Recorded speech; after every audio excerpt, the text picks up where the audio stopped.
firstly, before we start, I'd like to say a huge thank you to the sponsor of this session, Directors UK.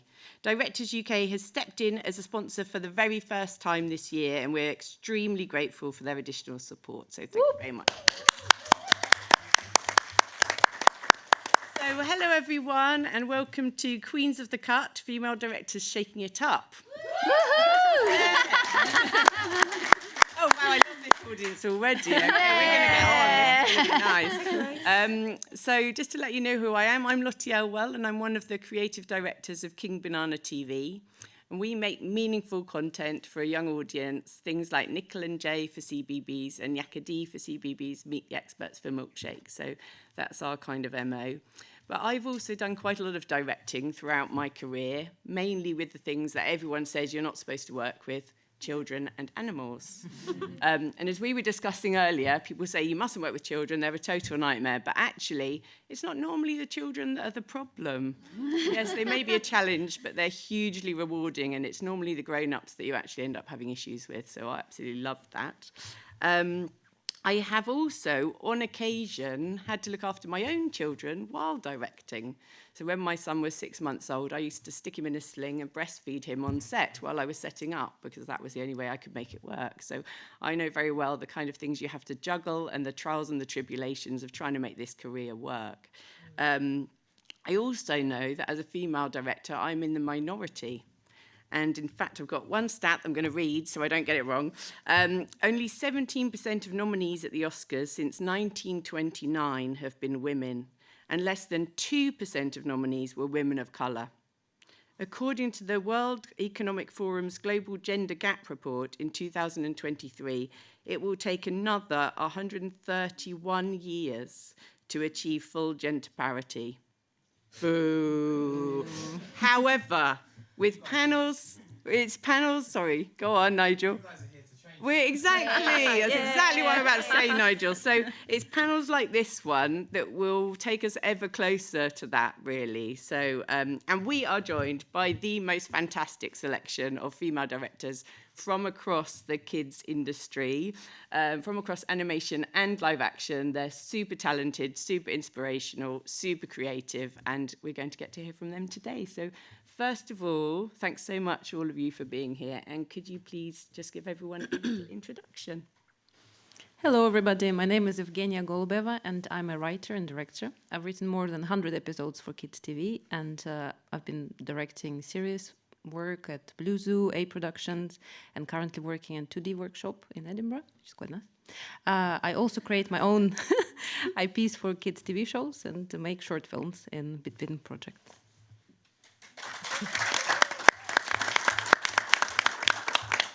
Hi everyone, my name is Itoshi Hilton and I am a director.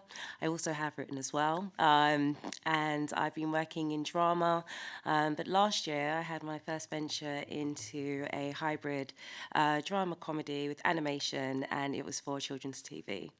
I've done a lot of series including Borders, Sanditon and also Ackley Bridge, as well as working in short films and documentaries.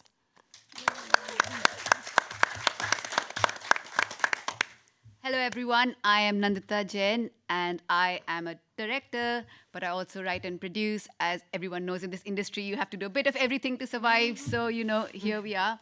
And I love producing stories that have humor and sadness, and they'll shine a light on stories that often go untold. And most recently, I was able to do that on Nickel and Jay, which was a dream come true because I always wanted to direct a series for the BBC. Made it there. It took a long time, but I got there. And now I'm writing and developing my own stuff. And hopefully that will be on the screen at some point.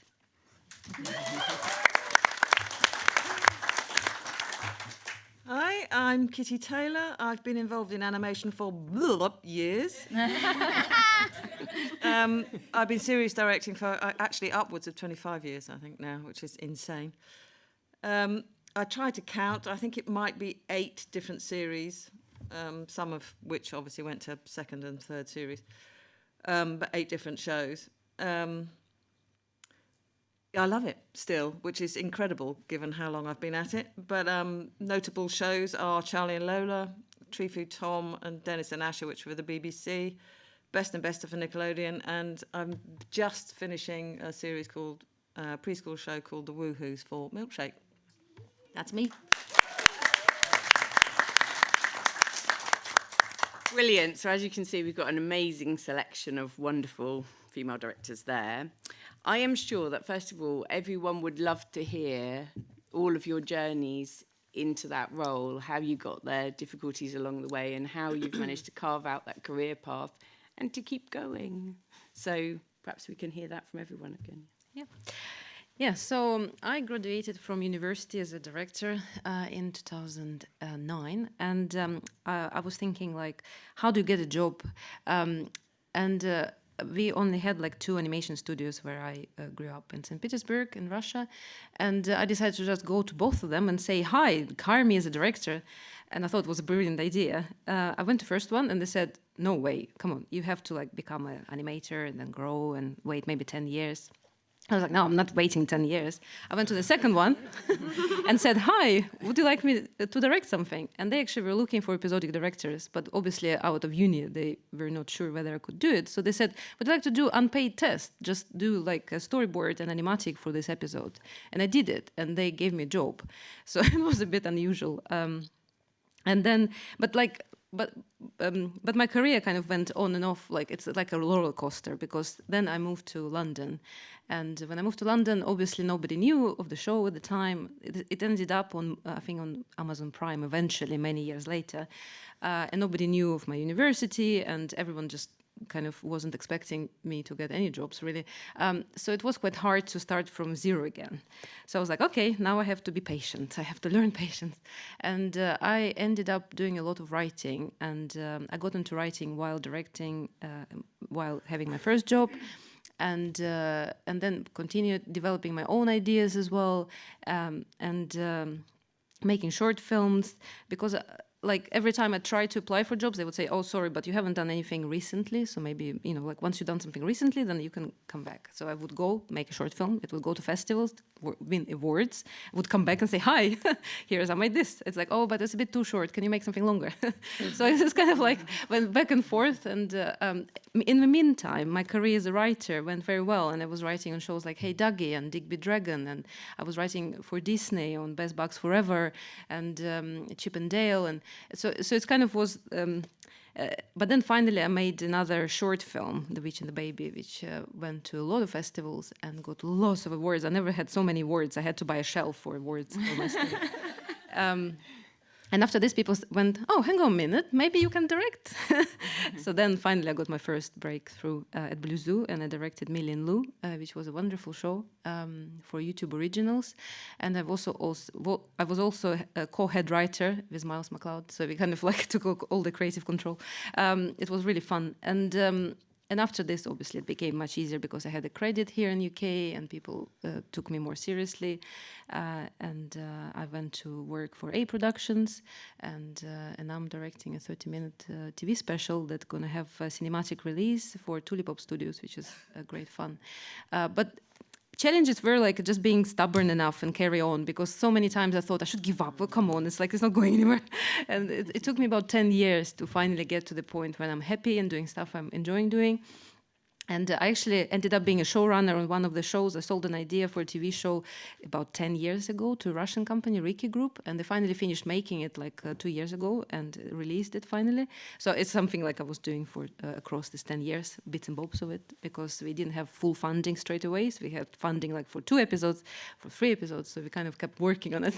So things take so long, but it's worth it. It's definitely worth it. And now I'm really enjoying all the projects I'm working on, and I'm currently writing a feature film thanks to B5 funding, development funding for the first draft.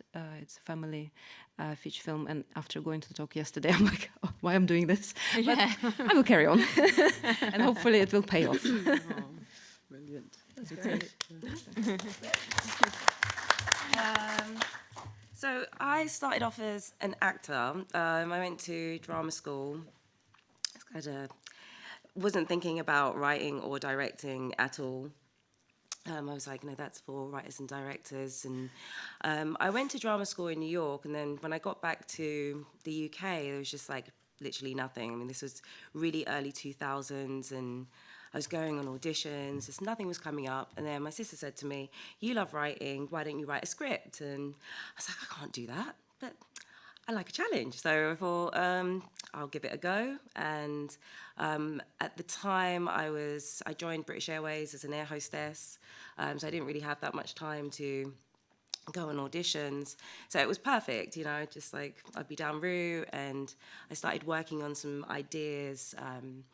And I wrote my first script called Aki and Saltfish, and then I teamed up with a DOP that I'd worked with on a short film, and he asked me who's going to direct it. So I was like, that's a really good question.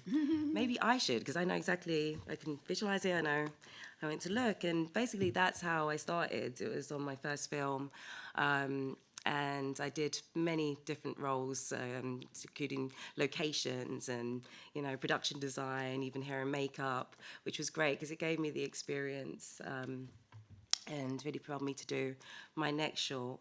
And I kind of saw that as my film school, so to speak. So every film I did, I learned a bit more from the experience. And, it was really difficult. They were all self-funded. Then, I kind of realised that I couldn't afford to go to film school, so this was the path for me. And I did that for probably another, I'd say 6 years or so. And then I got my first gig as a paid director on a short film. And I was just like continued. I also, by then, I did the BBC Production Apprenticeship Scheme and did that for a year. Then had about another 4 years as a runner on lots of different shows. And then I got awarded the Gold Fellowship Award for Women. And from there, I got my agent. But I think along the way, like there was many times I just thought, why can't I just be happy being an air hostess and just stick with that? And I was just like, no, there was just this burning desire to one day, be in that director's chair and be directing film and eventually TV. So I just continued, made my short films, and eventually ended up getting my agent and working. So that's my story. Keep going. That's the trick. You have to show your Just keep wonderful going. necklace, Lottie. Oh, okay, yes. It says, nevertheless, she persisted. Yes. That's the message of the Theme day. this panel, isn't it? So I grew up in Delhi in a small one-bedroom flat where I shared a bed with my grandmother for many years. And she would tell me these amazing stories of gods and goddesses and demons. And when she ran out of those stories, then she'd go to the market and get some children's magazines to tell me more stories because I couldn't get enough of stories. And I think she kind of lit this, this love and this heart or this passion for just stories. And I think I just can't get enough of them. But I never actually ever thought that you could be a director, because whenever I watched films, either Bollywood or even Western ones, it was all men. And when I looked into it further, it was men. You either have to have connections or you have to have deep pockets, and I had neither. So I was like, okay, great. Okay, so maybe I should then study this a bit more. So I did study animation in India, and then I did a few shorts for Nickelodeon there. I did a few shorts for Nickelodeon here, one of which got nominated for a Children's BAFTA, back when, BAFTA used to actually take children's TV seriously, right? Yes. So that happened, which is amazing. And then through that, I kind of was like, okay, maybe it's not actually animation that I want to do. What I really want to do is directing. I kept coming back to it. And then I was like, okay, right, maybe I should study again and learn some more. So I got a scholarship to come here and study at the National Film and Television School. And my film did brilliantly. It won loads of awards, but it went completely the other way for me. It was like it didn't really matter how many awards it won or how much recognition you got, because at the end of the day, you had to put in the work and get yourself out there and say, hey, I'm a director from a different country. And also, because I came from India, my references were completely different.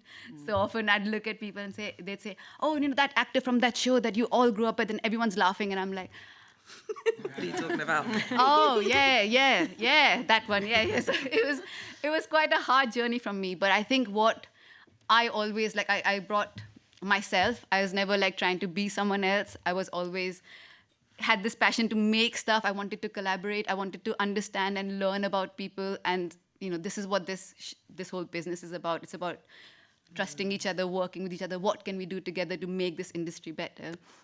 And so I then decided to have kids. Yay! No, my kids are lovely. They're amazing. They're the best. They're the best. And I'm very grateful that my husband is having them and not me for these last few days. So, Wayne. And that was quite a hard thing. Nobody ever prepares you, right? Nobody ever tells you how hard it's going to be. They're going to be, oh yeah, you'll have sleepless nights. Like, oh yeah, I can deal with that. But the pressures and the thing that comes with being a mom is intense. And anyone here who is seriously consider what you're getting yourselves into, guys, because nobody told you that. I'm telling you that. And I had to take a 4-year career break, and that is the only way we could financially survive that. Like we had to have a permanent job. My husband had to have that, and I could not pursue my career the way I was doing because I had been freelance all that while, and I could not simply go, oh, I'll just leave this 4-year-old to hang about while I go and animate on the side. And that's what I thought I was going to do, but that never happened. And I began to question myself and just my abilities of being a director. I was like, I should just become a childcare. I should just get into childcare, or I should become a teacher because I'm so good at this. Like, this is great. But there was this voice, like I think both of you have said, there was this voice inside that goes, no way. You are meant to do this. You are here for a reason, and do not give up on this because this is what you are. And I think anyone who has wanted to do anything has that voice inside of them, and we should learn how to listen to that voice because the world will tell you not to listen to that voice in every way possible. So I then went to Moonbug. I know it's not everyone's favorite, but I am eternally grateful for them for giving me the opportunity to direct when nobody else would. And they gave me a series director role on a 3D show. I had never done 3D animation. They were just like, yeah, we love your passion, we love your stories, we love your enthusiasm, and, great, come on board. And so I worked there for a few years, and for a few months, and then it was really interesting because you can kind of see your journey backwards, but you can't see it going forwards. But if I hadn't gone to Moonbug, I would not technically have been on Nikhil and Jay because someone out there, Chitra was looking for a director for Nikhil and Jay. She spoke to someone out there who recommended me, and then, things happen. So that's why I think that's one takeaway for me. Is just like, just be open to everything. Don't turn your nose up at stuff just because you think it's less than you, or, it's like, oh, you just don't know where your life is going to take you. So be open to it. Expect the unexpected and just enjoy it. And don't give up. Do not give up. Yes.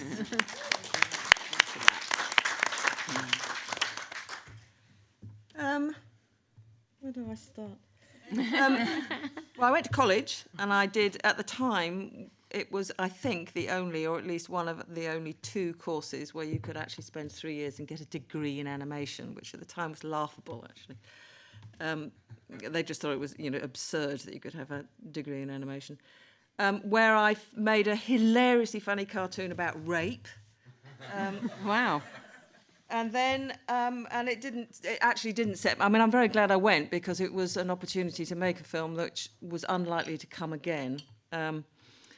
But then I just went straight into the industry and got a job at the lowest of the low, really. I was cell painting. I worked my way up to being an assistant animator, then an animator. And just before I took a break, I was just beginning to be given the opportunity to kind of direct, but it was all in commercials. It was all TV advertising. And at the time, there was an incredibly snooty attitude about those of us working in, highfalutin commercials. We all looked down our noses at television animation because it was cheap and it was, knocked out, and it just didn't have the kudos or the status. But then I had children. And 2 things happened. One was I was unable to work in the way that I had been before. I did a little bit of work when the child slept for half an hour. I'd whiz to my desk and do a little bit of work on some short films that I'd been asked to animate on. And the other thing was, I'd already got to the point where I was, mightily disillusioned by advertising. I'd sold chocolate to children. I'd, sold stomach bugs to people with diarrhea. And it was, it's not very nourishing, and there was something slightly icky about it all, I felt. So when I knew that I had to. I mean, I had to emotionally, but also financially go back to work. I thought, I'm not going to do that stuff anymore. I need something better. And I was very lucky that I was given an opportunity in a small studio some people who were working there who I had worked with in the commercial industry asked me to come in to see if I could do layout on a TV series. And I walked in, and there was, you're all too young, you won't know this, but there was stuff called panning paper. So when you had a long tracking shot, and it was this beautiful landscape, all trees and multi-plane, and I just thought, I can't do it. And I said, I can't do it, which was a very sensible thing to have done, because they came back to me a week later and said, how about being an animation director? So I said, yeah, I'll do that. And because it was a small studio and they were very nice people, I worked as an animation director, and then on the next production they said, do you want to take on half the episodes and actually series direct? I think a point I meant to make, which I failed to make even though it's written here, is that throughout my career as a, cell painter, assistant animator, I was incredibly nosy. I was always interested in what are you doing and why are you doing that? And I'd go down to see what the camera was doing. I'd go and see what the editor was doing and why they were doing it. And so I was always interested in what that process was and why people were making certain decisions, why this worked and why that, didn't work. And when I was an animation director, I was doing the same. I wanted to know, first of all, why am I being asked to do this? What is the reason why it is better to do it this way and that way? So I was, just be nosy. That's my advice. Because when you come to be a director, it's absolutely crucial that you understand why all these people are doing what they do and how what they do feeds into the next person in the line. And it's more crucially important now that we're all working in our bedrooms than it ever was. So I was nosy, and I was also, there's a slight kind of control freakery, I suspect, is that when things were going a bit cockeyed, or I thought that, there was a better way of doing this, or somebody should have told this person something, I spoke up. I don't know how popular that made me, but there's a sort of need, I think, when you're a director to have the overview and also just see where all the ripples are, ripples in storytelling or ripples in process or whatever. And I always enjoyed doing that. So eventually I was invited to do a 2D show, and it was drawn animation. And then from there I was, and this was the absolute, godsend. I was invited to get involved in the development for a new show at Tiger Aspect. And then everything just kicked off. I had to learn new technologies because it was the first time I'd ever involved, using any kind of digital software.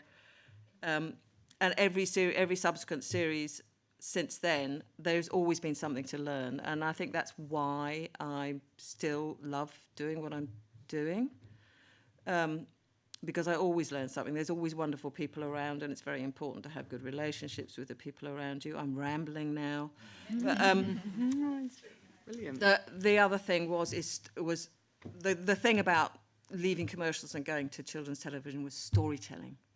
I just hadn't, I might be a bit dim, but it hadn't struck me how incredibly nourishing it is to be involved in storytelling and how important your role is to find the way to tell that story as well as it can be. And so, I really landed on my feet, and I've just kept going. I don't know how I kept going. I'm sort of slightly surprised that people are still employing me.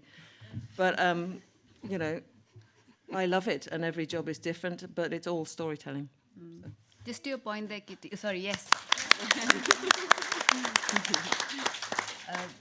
The fact that you were nosy. I think as a director, I often think like your job is not to be the best at everything.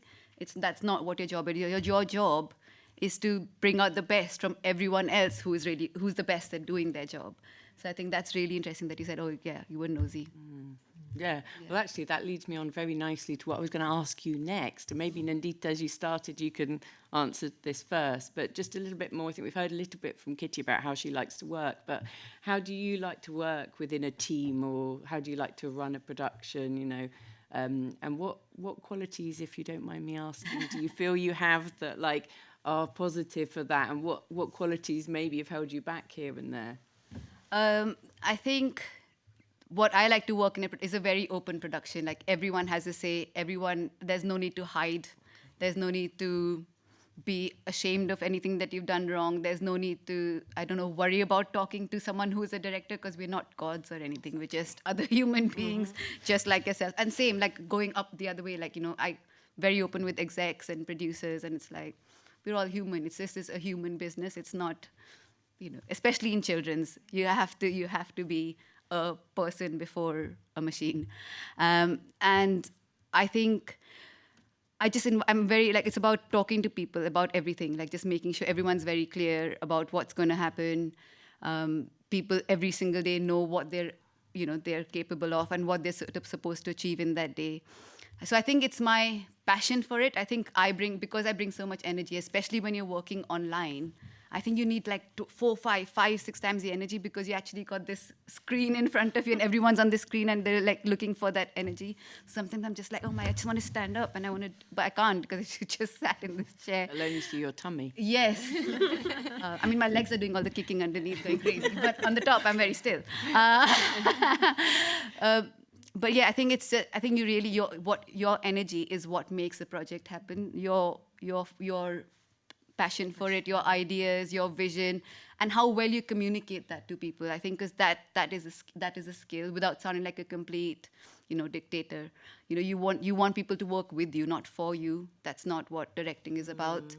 And there's lots of misconceptions, and especially with women, especially. So because we are female, I'm going to go into that a bit. I feel like the world polarizes us a lot. The world kind of goes you can either be this boss, or you can be, this really nurturing, motherly, kindly.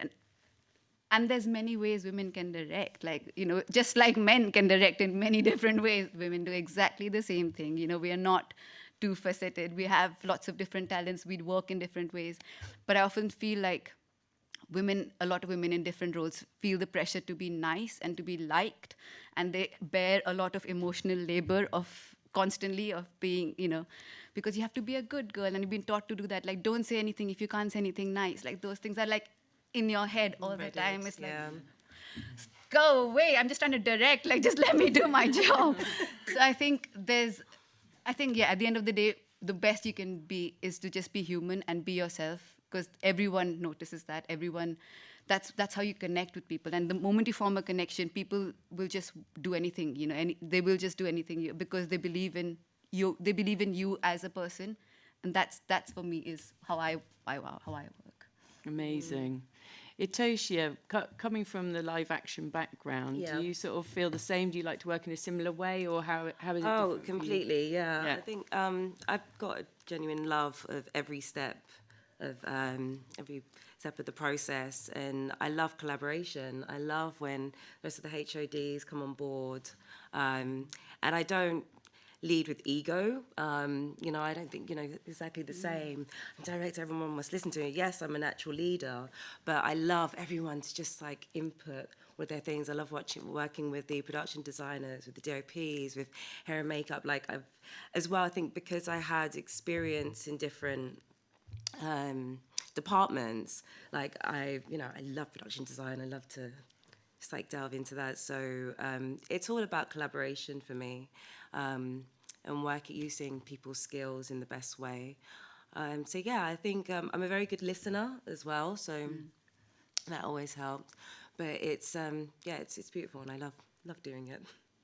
Amazing. I think that's actually when I was talking to all of you, it was a big, solid theme from every single one of you, that you were I like to collaborate, I like to understand everyone's roles, I like to make sure everyone's on board, that it's all a negotiation, it's all a discussion, Yeah, because it's like our lives, isn't it? Like we spend 2 years on a project, and I kind of want to make sure that everyone's having a good time, because the result is important, but it's also important how everyone feels as a creative, because all of us are creatives and we have things to contribute. And I think it's important to listen to people you work with because they have great ideas, and it's important to make sure everyone is kind of having a positive experience, because otherwise, like, your life is just only about result, but it can't be about result. It's all about the journey, and journey needs to be comfortable and fun, and we're making animation for kids after all, you know, it should be fun. And you won't get the result if no one's having a good time. Yeah, The result is all about that positive feeling and them being willing to pour everything into it, isn't it?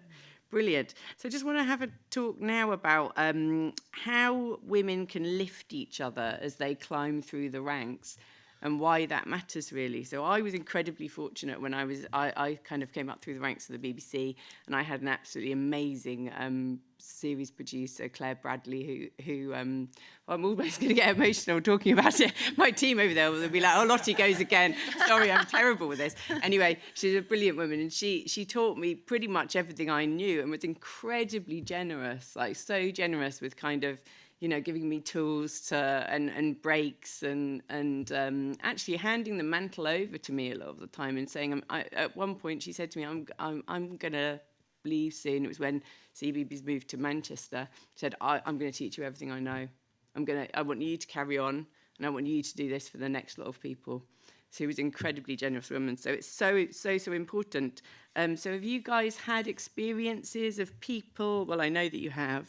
Evgenia, have you had experience of, you know, someone who's lifted you up? And have you had that experience of being able to pass some of that on as well? Yeah, when I moved to London in 2010, I obviously didn't know anyone in the industry, and I watched a lot of BBC, CBeebies, and I checked out everyone who was the creator of the show or head writer or director. I thought I'm going to send them an email if I could find an email or LinkedIn post and just say, hi, could you meet me for a coffee and maybe like just give me some advice? How does it work here in UK?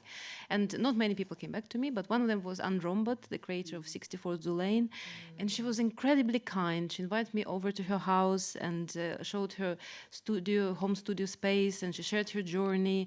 She told me, because she obviously was a creator as well, told me all about like ins and outs and how it all works. She told me about CMC, and I came here in 2012 for the first time, and I was sitting in the audience being scared to talk to anybody really, and it's quite nice to be on the other side now. And she was incredibly generous with her time, and we kept in touch. We still keep in touch, and it's incredible how it kind of such little things, just like talking to someone who had similar journey but who already finished this journey. They already done the TV show that is on BBC, was very important. So nowadays I try in between projects, I go to universities and do talks to younger people, students, and then they reach out as well. When I go to Annecy, I also try to meet up with students and give them a little bit of my time. It's not always possible, and I know some people reach out and I reply like three months later because I'm in the middle of the production, so I have no time. But I try my best to give that back, because I know that sometimes it's little things that actually keep you going and help you to see friendly face at the conference, at the festival. So I think it was a huge importance for me. And yeah, Anne Rombat was amazing. Amazing. Itoshi, I think you've also had an experience, haven't you? Of working I mean, I was very much like you. I wrote to many directors. I just wanted to shadow someone, and no one got back to me. I went to some great lengths as well to try and get through to these people, and it just wasn't happening. And I met Tinge Krishnan, she's a director. I met her at an event, and I just asked her, you know, can I shadow you? And she was great. She was like, not only can you shadow me, but I'm doing this production, and we need a floor runner, so you can get a job as well. It's like, fantastic. So I always remember that. But I think even before that, when I was coming up, I never went to film school, and I'd go to these networking events, and everyone had their teams. And I just wanted to get in there, and like everyone was a little bit like, no, you're not part of our circle. And so it did I felt very ostracized on the way up. So when I was doing my short films from a very early stage, I would always have young people come, well, all ages, work on my short films. And I'd give a lot of advice to people who were just coming out of film school that would looked me up and were like, how are you doing it? And I was like, listen, I'm just doing it. Yeah. So, yeah, I think it's very important to uplift one another and share our experiences. And another thing that I found was if a lot of female creatives was because they had it hard coming up, they would then have an attitude to other people coming up like, yeah, this is the way you've got to be, just very cut off. And I was like, I never want to be that way, because it's the point if we all have that in mind, it's not positive. So I think that's just off the back of that. I think why it's important that women need to support other women is because we have that shared lived experience of living in a system that is not built for us. In fact, today, like I was just telling someone, oh, they said, are you doing a panel? I said, yeah, it's about female directors. And they went, is that really a problem? I was like, which rock have you been living under? Yeah. Do you know what I mean? Like, we all face it. Yeah, I like, woof. Anyway, and especially, it's not us, we're not making this up. The numbers speak for themselves. Like, there's stats, there's lots of research done on it, especially with women of color. There's just not enough representation. Women in general, obviously there isn't, but we are in a sad state of affairs. We need more women telling these stories, because in a time where AI and algorithms and all these things are taking over, where people are saying, this is the type of story we need to tell, let's make a reboot, let's do it. It's like, no, we need different stories, and the different stories are going to come from different voices. Different voices are people who have not traditionally been given a voice before, and that's female, that's people of color, people with disabilities, LGBTQI, neurodivergent, that's people from working class, which again, there's just nothing. So we really need to support each other in this time, especially when there is so much about, we need new stories. That's how culture happens. That's how humans grow, right? So, yeah. Absolutely. Thank you. Hail that. And just speaking to that a little bit more, I know as a small company director, we're female founded. It can be really bad for every small company. It can be incredibly tricky to sort of find the time, find the budget to be able to offer those schemes and to train people up and that sort of thing. So just to mention a few things in case it's helpful to people in the audience, basically either if you're a small company that want to look to give people those opportunities, or you're someone who's trying to look for those opportunities, just a few things that can help. So we ran through King Banana a female director scheme specifically on Yakadi, which was through the BBC Diversity Fund. So that can be really brilliant for opening that door for people, for giving you a little bit of extra funds into your production to try and do a specific scheme to get people on the project. Actually, that project also part funded Nandita's role on Nickel and Jay. So that's a really brilliant one. Screen Skills offers some brilliant ones. We've done a Moving On Up scheme, again with a female who wasn't quite at director level but really wanted to move to that point. So she was an AP, and we gave her some training on the job through Moving On Up with Screen Skills. She's recently been nominated for a Kids BAFTA. So that's a brilliant one. I know that Lou, our brilliant producer, is on the Female Founders scheme, which is through Creative UK.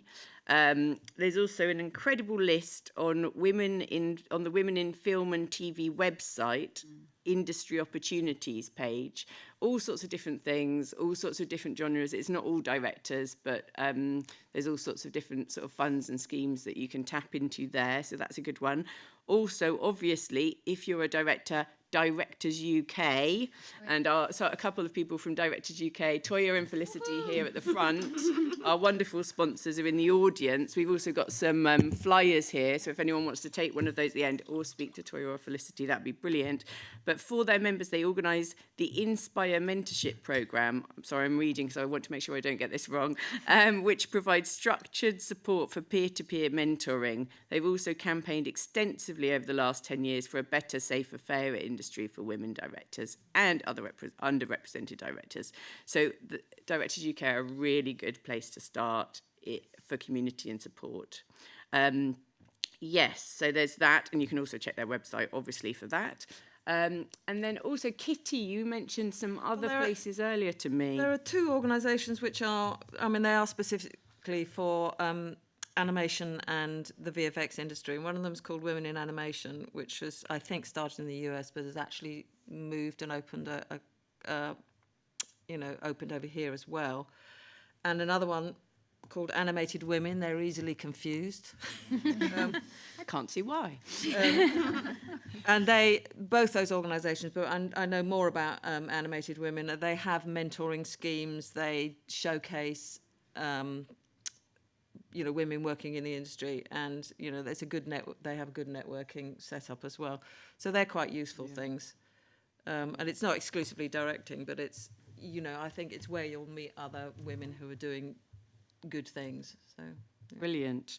And while we're with you, Kitty, I want to come to you next. So I'd love to talk a little bit about projects that have been sort of key for you, that have shifted the needle, that have sort of made a massive change in your career and taken you on to new places. And I know you've got a brilliant one that everyone's going to be really keen to hear about. Tom's here. He'll be happy about this. Kind of, the absolute production that shifted the needle for me was Charlie and Lola, and there are lots of reasons for that. I mean, one of them was that I was brought in at a very early stage, so I was involved in the development of the show and doing the pilot and taking it to Cartoon Forum, which was the most terrifying experience of my life. But there were two other kind of important things there were millions of important things about the show, but one of the interesting things, in relation to this panel was that it was three women. I mean, I was directing, Claudia Lloyd was the exec producer and got the thing moving and set up the production. And of course, it was based on books by Lauren Child. So if you look at a production as a kind of, in that vertical way, there were three women at the top of it. I suspect that probably did have an effect. It certainly had was crucial, I think, for the subject matter of the show. It was about a little girl who was, very real. And that was one of the main appeals for about the books and, about the show for me. So there was that structure, and some of it was accidental, but some of it was it was accidental because not all of us were very good at actually setting up productions. It was relatively new to us. But the production process and geography and everything about the way that the production was set up worked absolutely beautifully. We were all in one place. We all knew each other. It was incredibly collaborative. There was lots of walking from your desk to that desk, lots of discussing things. And for me, the way the studio worked on Charlie and Lola has become a kind of model for the best way of setting up a studio, how to have a good relationship with people, how to bring people along as well, because at the beginning of every season, we would get a punt. When we were crewing up, we would each of us be able to choose one new member of the crew that wasn't quite there, but we would take a punt on them. So there were little things like that, as well as, lots of social events, lots of getting together at the end of every week and looking at everybody else's work, so you always knew what was going on. So for me, just the way the production was set up was really crucial and has become a model, not just for me, but for a lot of other people who worked on the show, Bluey, he was a lead animator for us. He freely announces to the world that he set up Bluey based on how Charlie and Lola was set up. So that worked really, really well. I've never actually been able to reproduce it quite as well as that. But what's my other point? Because it was so collaborative and I was finding my feet. Boy, was I finding my feet. I mean, I'd never used that technology before. I was in the toilet crying when I had to do the pilot because I'd never gone into a computer before. But you pushed through that because I believed so strongly in this production. I just thought, I am not going to let this damn thing slip through my fingers. But because it was so well set up and we had managed to maintain really good working relationships, we ended up with a really stonking show. Yeah.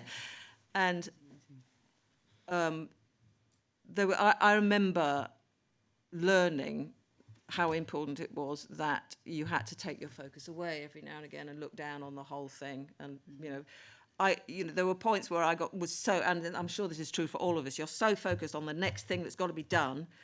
Now I'm looking at designs, now I'm looking at storyboards. We had an episode and it was about Lola dressing up in ludicrous things. And we'd give, rubber gloves and, dressed her up. I thought, it looks quite silly. Claudia came in and said, but it's not funny. And I just thought, we've done it now. You can't make me change it.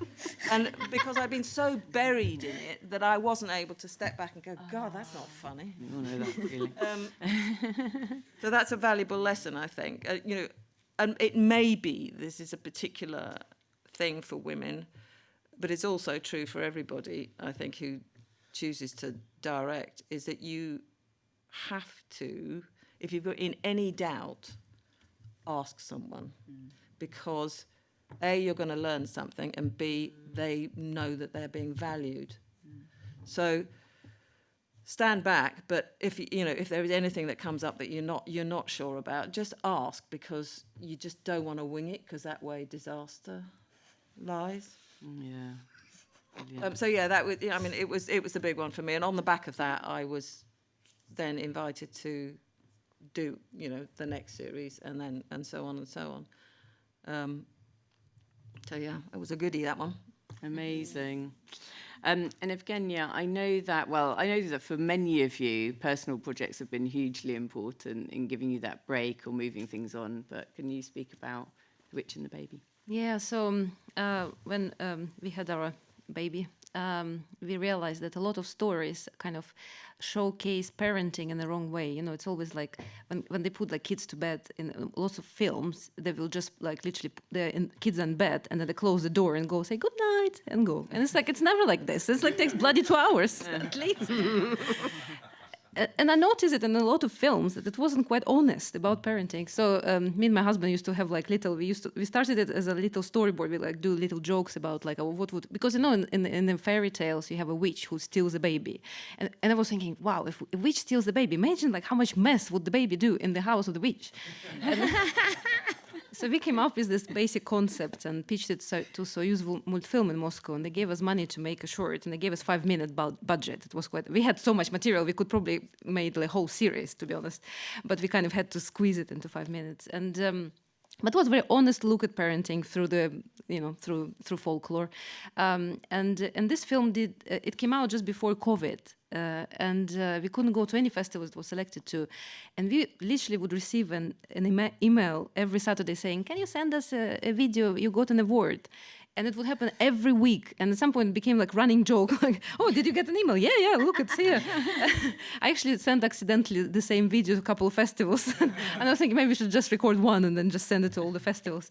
And I never had so many awards in my life, and it was I was posting about it obviously on LinkedIn as well, and finally this film kind of budged the notion that a lot of people put me in the writer's box in their heads for production, and so finally people go, oh, wait a minute, Shrim, actually look at this film, and everyone loved it. It was it's a film about love as well. It's not just about how hard is parenting, it's also about how you love your children, and it's kind of this juxtaposition of both, and and how hard it is. So this film really, really did well, and then I landed a job as a series director on Millie and Lou at Blue Zoo, and I'm still doing my personal projects. The thing is, I love storytelling, and I'm always trying to find a way, and it's obviously really hard to get commission for TV shows. So then I think it's fine, I will write it as a book, and actually a book that is based on a TV show idea that me and my husband came up with years ago, and nobody wanted, is not going to come out as a series of 4 books next year called Fairy Tale Fiasco,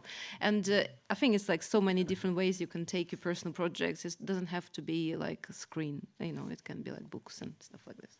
Yeah. But yeah, personal projects, yes, yay for personal projects. Good idea. If you can find the time. Yeah. Also doing everything else. So just quickly, we're going to go to some questions from the audience in a minute, but I just got one that I would like to ask you, a little cheeky one first. What are the best and worst things about being a director? Let's have a bit of honesty here. Kitty, what's the best and the worst thing? But bossing people around. No. Yeah.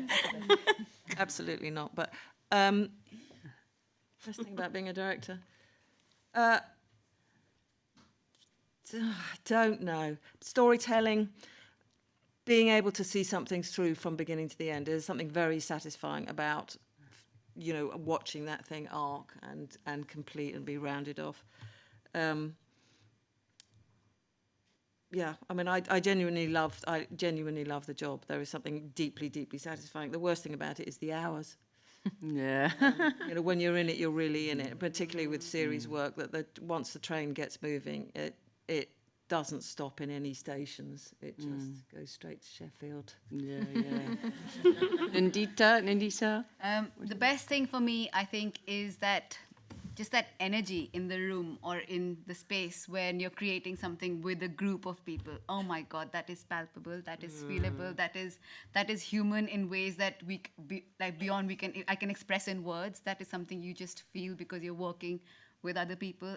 And that's what drives me. I love that feeling. I love that, like, yes, we're making this amazing thing. And then it comes out and you're like, I could not have done this on my own, but together we have done this. Oh my God. Yeah. Like that feeling is what is for me as being a director. And the worst thing is how demanding it is. How it's not for the faint-hearted. It is not something you go into easily. It is a very, very brave thing to do. And it's a very, very hard and tricky thing to do. So I think you just have to, have that sort of tenacity and determination in it to do. But it is very demanding, especially if you have kids. Yeah. Because it's not, the system actually is not geared towards parents. I'm not going to be, it's for mums or dads, because everyone finds it hard. Yes. Come and work at King Banana. Yes, Come and work at King Banana. We're completely flexible hours. Yes. She says. Right. The best thing for me is doing what I love. It's the storytelling, it's the collaboration, it's that feeling that you get at the start of a project and knowing that you're creating something really special. And the worst thing for me is that I just can't get these stories or people out of my head when I go to sleep. So when you're in production, I just want to go to sleep. I don't want to think about what's going to be happening tomorrow or anything like that. But I literally dream about the productions I'm on. And sometimes there's nightmares, so something going wrong. And that for me is the worst. I actually don't mind the hours. I love the pressure. I love just giving my all. It's really important to me. I do give a lot for these productions, but I know it's what I love doing, so I don't mind that. It's just the sleep. I just want to sleep. Think about it. Evgenia?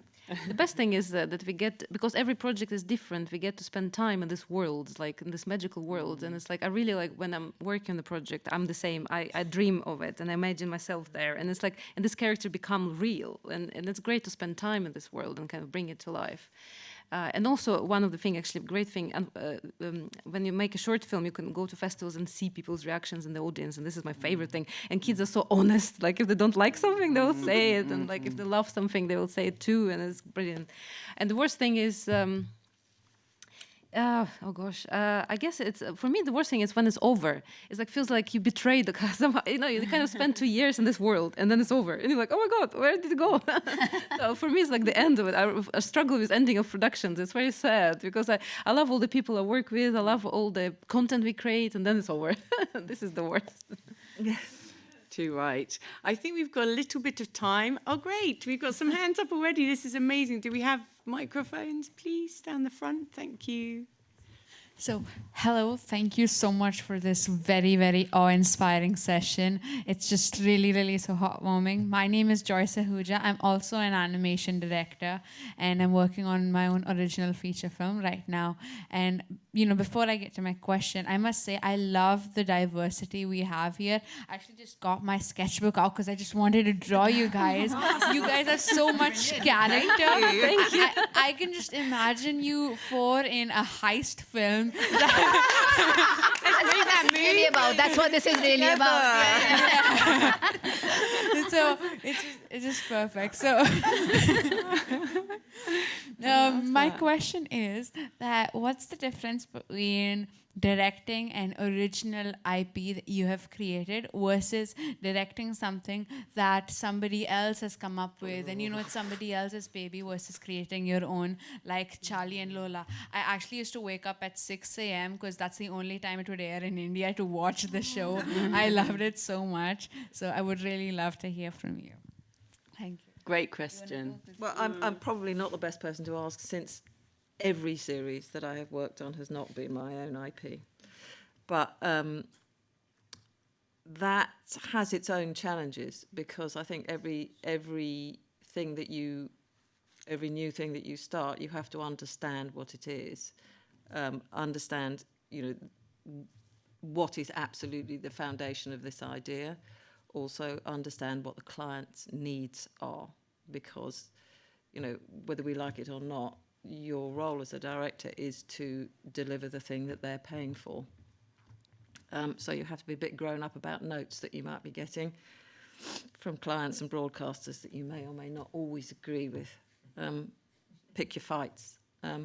So, my only experience really is on being brought into productions that are already, the IP already exists, whether it's a book or somebody else's idea or whatever. Yeah, so that's my... I've worked, obviously my show came out last year, and I've been working on and off on it. And I can say that, yeah, like when you're working on someone else's project, obviously you need to respect the vision, you need to talk to the creators, you need to make sure you're delivering what they're trying to do, and you listen to them and hear what they're trying to say. And then when you're working on your own stuff, obviously you have a bit more freedom, depending obviously who is your broadcaster and how much notes you get. But you have more creative control, which is more satisfying. But then you are the creator who is torturing everybody else, saying this eye needs to be a little bit lower. It's not like, because like as creator, you see it, you know exactly where things have to be and how it needs to look and all kind of things. And you get really frustrated with your animation directors and with your teams.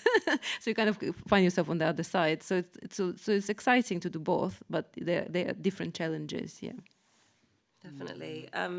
So I would say from live action, when I was making, I wrote and directed one of my short films, it's not really a control, but it's basically your vision, it's everything that you want, you get to the edit and it's everything you want, there's completely different when you're working on a series. And I think it's up until the edit, everything is more or less the same, the collaboration and everything else. It's when you get into the edit, you start to get notes, sometimes from people you haven't met. And it's, it was definitely something new for me, something I had to get used to. At times you disagree with notes that are coming through. So yeah, that was the major difference for me, and knowing how to manage that. Which can sometimes be a bit soul-destroying, especially when you're like, but it's perfect the way it is. Why do you want to change it? Like, just leave it alone. Listen, but that is a skill that you get to work with. And it is about conversations, because sometimes it's being able to decipher between the notes and actually see where that's coming from. And it's like, oh, actually, maybe that can be good, and sometimes not. So it's the main thing. Yeah, I think the same, which is you have a lot more freedom. You have, because you've brought your own idea and your own vision, so you have more control and you'll be given more freedom to do it. But then again, it depends on who's putting the bucks in. It all depends on who's putting the money in, because they're more likely to have a bit more say, because technically they're the ones who are funding it, right? And I mean, I agree with, like, you do get a lot more notes, I guess, when you're working on a bigger production, like a big series. But that is because there are many stakeholders, and from what my experience has been, all of those stakeholders genuinely care about the project. There's nobody who's out to. You might feel that they have a big ego, and there might be some people with big egos, but most people are out there because they genuinely care and they want that show to be the best. So I think if you go in approaching notes in that sort of a headspace, then it's like, well, it's just a note. Sorry, I know I can see you trying to speed me up, but notes are not bad. No, thank you. I'm so sorry, but I'm being given a red light. Does that mean that I've got to... 2 minutes. 2 minutes. I got 2 minutes. So I'm really sorry. I'm going to ask you to come and ask your question after. And please, anyone else who wants to ask questions, come and talk to us after, because we have to have a bit of a hard out and get out of here. But everyone would be very happy to answer any questions. So please come and find us. Just really, really quickly before we finish, do you have one tiny, tiny, tiny super inspirational finish moment, one message, very short, that you can pass on to the audience? Aspiring directors out there. Kitty, let's start with you. Yeah. Listen to your instinct. You're probably right. That's so good. Oh, that's great. And if you're not, ask. And also, Don't be afraid to ask. get a good propelling pencil. Yay. Nandita. I'm just going to say that it's been 22 years of the CMC, and this is the first time we're having a female directors panel. So things take time. And we direct shows, yes, we direct series, but what we're really directing is change. Don't give up. Yeah. I'd like that and say preparation meets opportunity. Never stop believing in your dreams and your work, most importantly, and never forget your authentic voice.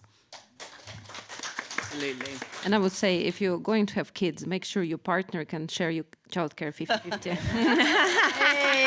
It's not just for women to look after kids, it's for everybody. Brilliant. So just before we finish, I just want to say a huge thank you to Lou and Marion, our brilliant producer and exec producer. Thank you so much to the tech team for running everything here. Thank you so much to all our incredible panellists, of course. A huge thank you once again to Directors UK for their absolutely brilliant support.